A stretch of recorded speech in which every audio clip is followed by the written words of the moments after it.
Now, are you writing that way because of the whole streaming aspect and the way that the business is now? Or are you doing that just to make a cohesive album of every song is just an ass kicker? I just got better. Yo, Gavin Rossdale of Bush. How are you? I'm doing good. Yourself?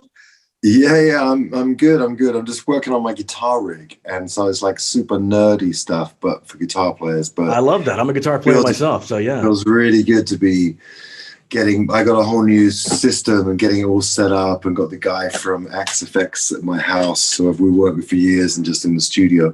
So it's really fun to it's like there's like organizing your house so that everything is perfect. Yeah. All the pages, different guitars, and of course. Long overdue, and I've done an Australian tour and a European tour. I was semi-pissed off at my rig the whole time. Oh, that's not good. So it's really dialing good it in, huh? Just in time for you. Right on. I appreciate it. Thanks for doing this Audacy check-in for all of our rock stations around the nation. 20 top 40 singles, 6 of them number ones. I mean, just quite an impressive pedigree. And you're coming off a brand new record, only 2 years old, The Kingdom, which was a return to the heaviness of Bush. And now you're saying this new one, The Art of Survival, is picking up basically where that one left off as far as the heavy factor goes. True? It's like a relay race of heavy. Yeah. And, I just basically it's funny. People always talking about the state, where's rock music, what does it mean to anyone? And to me it's always just like the best. It's like counterculture, and it's just so funny when you play these massive festivals and massive shows, but it's this underground thing, and I like the danger of it. And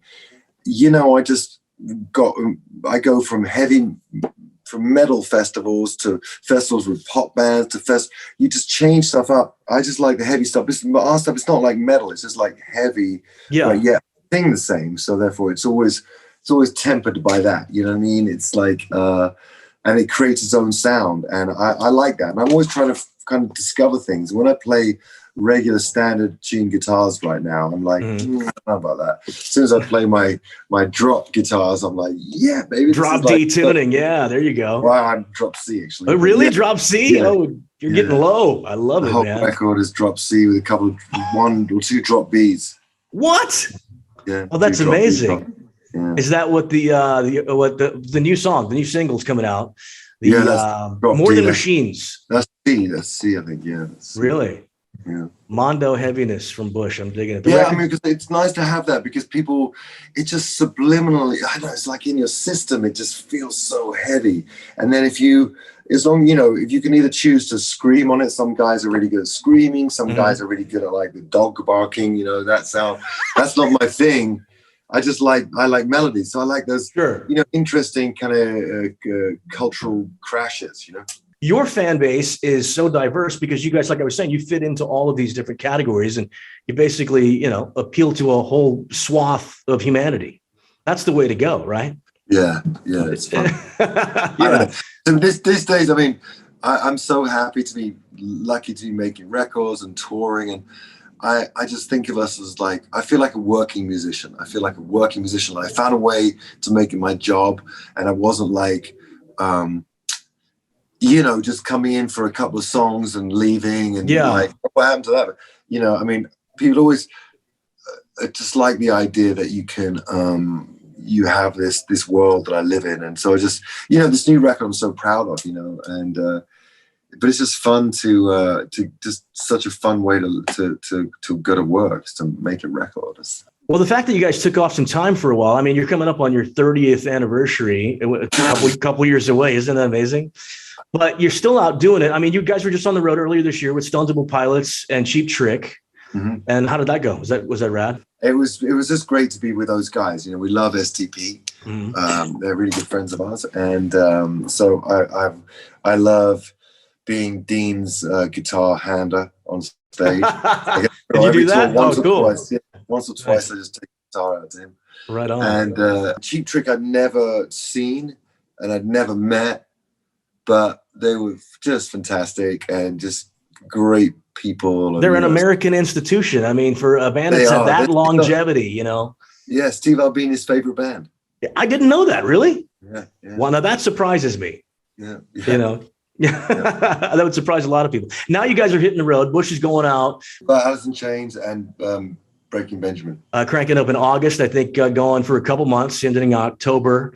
Check your local listings to see Bush on the road for that one. Sounds overwhelming to me. So, are you an Alice in Chains fan?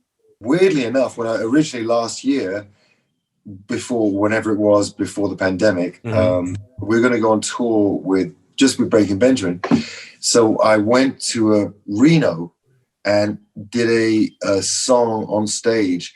He did this most amazing bend as the introduction about being a kid driving to see his favorite band, standing in the front row, singing every song. Oh, nice. Being inspired by that band, and that band was Bush, And then he introduced me on stage. It was wild. There's 15,000 fans of his, went nuts. And I came on stage and we sang Wood by Alice in Chains together. Oh my God, dude. That's awesome. You can see it's online. It's pretty cute. It's pretty fun. His intro was very kind. And so now I'm going to be on tour with Jerry. And you're like watching, who doesn't want to hear Man in the Box every night? Yeah, man. Or Rooster. I mean, that catalog is just mind-blowing. I got goosebumps just thinking of it. Dirt was one of my favorite records growing up. And, oh, wow. That's going to be a killer triple bill. Yeah. So, we took the option. Well, it's unusual for us to play 6:30 to 7:30 and not be in the dark. Let them be in the dark.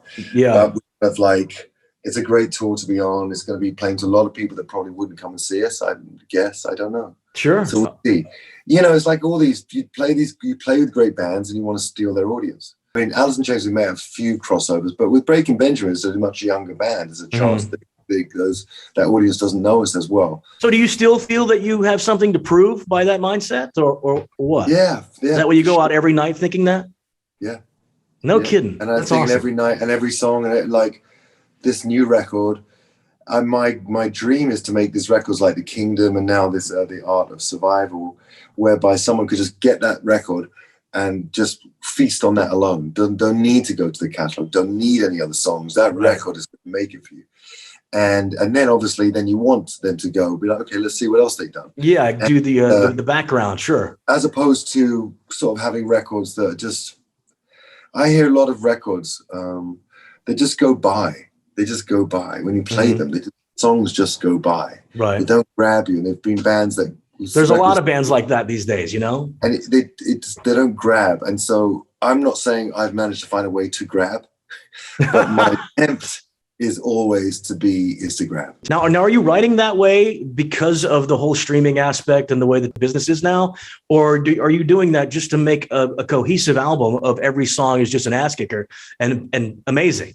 I just got better. I tried to get better. Right. I tried to get better. And I noticed that sometimes, you just always want to improve and learn and grow. And that's probably why I switched to different tunings, because I sort of, not like I'd covered all everything with an open, open regular tuning, excuse me, is more that just what makes me, like I write for myself in the studio, like I write tracks for myself. Right. To be inspired to sing on.